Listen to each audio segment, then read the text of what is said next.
कक्षा 12 विषय हिंदी। चलिए देखते हैं। पतवार घुमा अब प्रयत्न भार, नौका घूमी विपरीत धार।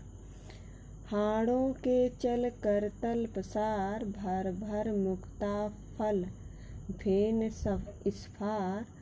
बिखराती जल में तार हार, चांदी के सांपों सी रलमल नाचती रश्मियाँ जल में चल।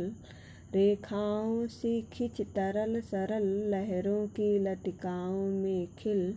सौ सौ शश सौ सौ उड़ झिलमिल, फैले फूले जल में फेनिल। अब उथला सरिता का प्रवाह, लंगी से ले सहज था। हम बढ़े घाट को सह उत्साह। तो देखिए यहाँ पर जो है प्रत्युन माने हल्का या अत्यंत क्षीण। उसके बाद डाड़ो मतलब पतवार। करतल मतलब हाथ। मुक्ता फल माने मोतियों के फल। फेन इस्फार मतलब झाग का समूह या अत्यधिक झाग। सात तार हार तारों की माला। रल मल जो है रेंगती हुई। और रस माने किरण। तरल माने द्रव। लतिका माने लता या बेल। उड़ माने नक्षत्र या तारे। उथला माने कम गहरी। सरिता माने नदी। लंगी माने बल्ली। ठा माने जो है गहराई की माप। अंदाज जो है सह उत्साह माने उत्साह के साथ।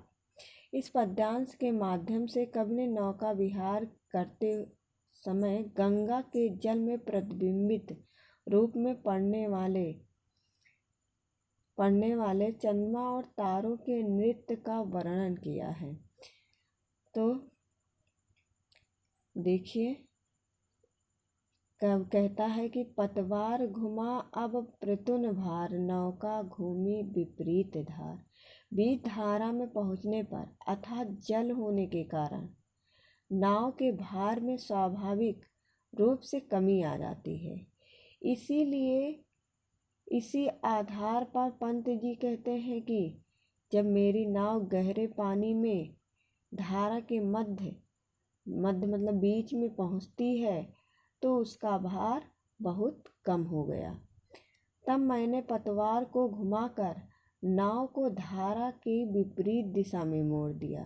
नाव को जो है धारा की विपरीत दिशा में मोड़ दिया।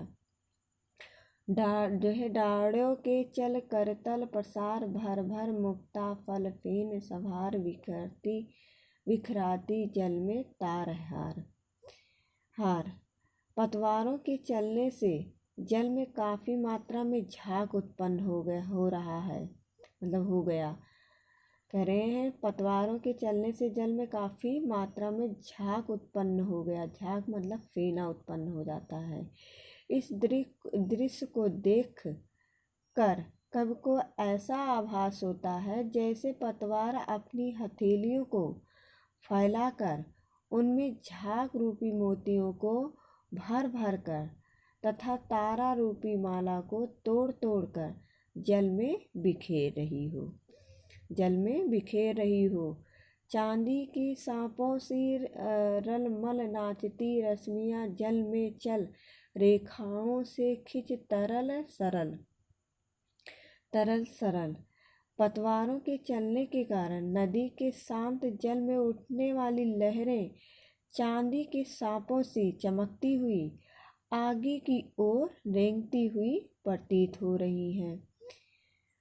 होती हैं।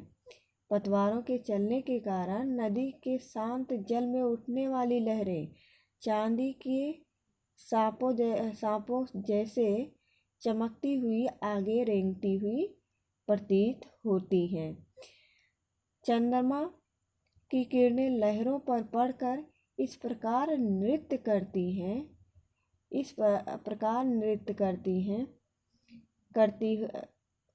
हैं जैसे बहते हुए जल में असंख्य सीधी रेखाएं खींची गई हूँ। जैसे बहते हुए जल में असंख्य रेखाएं खींची गई हूँ।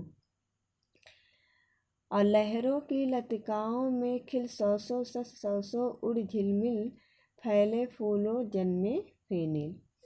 एक साथ साथ उठती और बहुत सी लहरों में एक ही चंद्रमा, सौ सौ चंद्रमा और एक एक तारा, सौ सौ तारे बनकर झिलमिलाते हुए दिखाई